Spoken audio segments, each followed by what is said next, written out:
কেউ যদি অনলাইনের মাধ্যমে তন্ত্র শিখে সে যদি সাধন প্রক্রিয়া বা সাধন পথে যেতে চায়, সেটা কতটা সঠিক হতে পারে? এক কথায় যদি বলো, না। কেন? কারণ তন্ত্র হচ্ছে গুরুমুখী বিদ্যা, Okay. যেটা গুরুর নির্দেশিকায় চলে। কিছু নিয়ম, কিছু আচার, কিছু পদ্ধতিকে সে অনুসরণ করছে। কারণ আধ্যাত্মিক চেতনা আর ঘরে বসে পুজো করা আর তন্ত্রের মধ্যে অনেকটাই ডিফারেন্স, দুটো সম্পূর্ণ আলাদা জগৎ। তো সেই জায়গায় দাঁড়িয়ে তন্ত্রকে মন্ত্রের আধার ধরা হয় বা শক্তির আধার ধরা হয়, যেখানে সম্পূর্ণ একটা এমন পরিবেশ তৈরি করা হয় যার মধ্যে এতটাই পাওয়ার অ্যাক্টিভ থাকে, তার এতটুকু ভুল মার্জনা সমতুল্য নয়।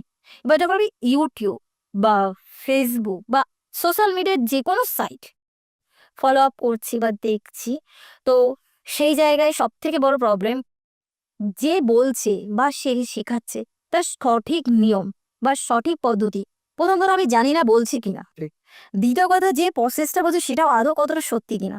আর যদিও সত্যি বলে, আমি যখন পজিটিভলি সেটাকে চালনা করছি, ধরুন কোনো কারণে কোনো এনার্জি বা কোনো শক্তি বা অলৌকিক পাওয়ার আমার অ্যাক্টিভ হয়ে গেলে, তবে তাকে কন্ট্রোল কি করে করব?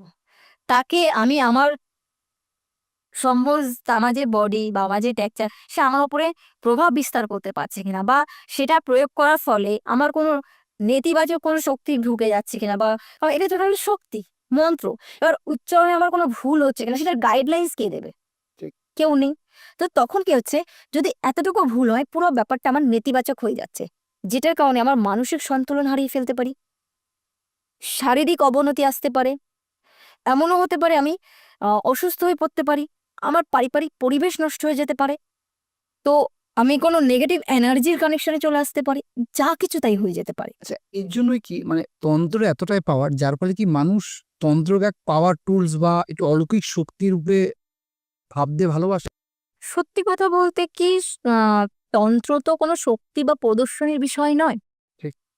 কারণ এটা প্রত্যেকটা মানুষের, মানে সাধারণ মানুষের ক্ষেত্রে একটা ভাবনা। তন্ত্রের যেরকম অলৌকিক শক্তি আছে বা ক্ষমতা আছে, কারণ আমি যদি আমার কথাটা আছে, যা আছে বিশ্ব ব্রহ্মাণ্ডে তা আছে তা আছে দেহখণ্ডে। এরকম। ঠিক। তো আমার যখন দেহখণ্ডের মধ্যে সবটাই রয়েছে, তো তন্ত্র হচ্ছে কি, নিজে আমি তো বাইরের কোনো পার্থিব মন্দির বা মানে মন্দির বা মূর্তি, তার মধ্যে তো ভগবানকে খুঁজছি না বা ঈশ্বরকে সাধন করছি না। জি। আমি আমার মধ্যে থেকে, আমি ঈশ্বরকে আমার মধ্যেই বসবাস করতে বলছি, বা ঈশ্বরকে আমি আমার মধ্যেই জাগানোর চেষ্টা করছি। তাহলে আমার তার জন্য তো আদার্স বাইরে কোথাও যাওয়ার প্রয়োজন হচ্ছে না। তো আমি যখন আমার মধ্যে দেবতাকে বাস করাচ্ছি বা তাকে জাগ্রত করার চেষ্টা করছি, তো আমার যে কুলকুণ্ডলী আছে সেটাও জাগতে শুরু করছে। তো তার নির্দিষ্ট কিছু প্রসেস আছে বা পদ্ধতি আছে। এক একটি কুলকুণ্ডলী যখন জাগতে শুরু করে, মানুষের মধ্যে একটা অলৌকিক পাওয়ার অটোমেটিকলি জন্মাতে শুরু করে। তো সবার পক্ষে এটাকে অ্যাচিভ করা সম্ভব নয় বা কন্ট্রোল করা সম্ভব নয়। তো এই কুলকুণ্ডলী জাগার ফলে অনেকের অনেক বিপদ বা বিপদের সম্মুখীনও হতে হয়। তো যখন জাগছে, তার যদি সঠিক পন্থা না হয়, তো এই যে অলৌকিক শক্তিটা তার মধ্যে জন্মাচ্ছে, তো তার তো একটা কারণ আছে, তার একটা তো ঊর্জা আছে, তার তো একটা পাওয়ার আছে। তো সেটাকে তো দেখে লোকে ভাববে যে হ্যাঁ কিছু আছে, কিন্তু আমি সেটা কিভাবে প্রয়োগ করব, কিভাবে তার ব্যবহার করব, সেটা তো সম্পূর্ণ সাধকের ওপর নিয়ন্ত্রণ করছে। এবার যদি সাধক কোনো কারণে লোভী হয়ে যায়, সাধক যদি ভাবে না আমি যখন একটুখানি করতে পারি, তাহলে কি তার হচ্ছে মহাচৈতন্যের দিকে তার এগোনো হলো না, সে লোভে পড়ে গেছে। সে তো লোভে পড়ে গেল, ঠিক। সে তো মোক্ষে, তাহলে সে কেমন সাধু? তো যে কারণে কি হয়, যখন তার মধ্যে সেই পাওয়ারটা আসছে, তো সেটাকে অলৌকিকভাবে সে ইউজ করতেই পারে। বা এটার সঙ্গে মানে তুমি যে প্রশ্নটা করেছো, যথেষ্ট কানেকশন আছে।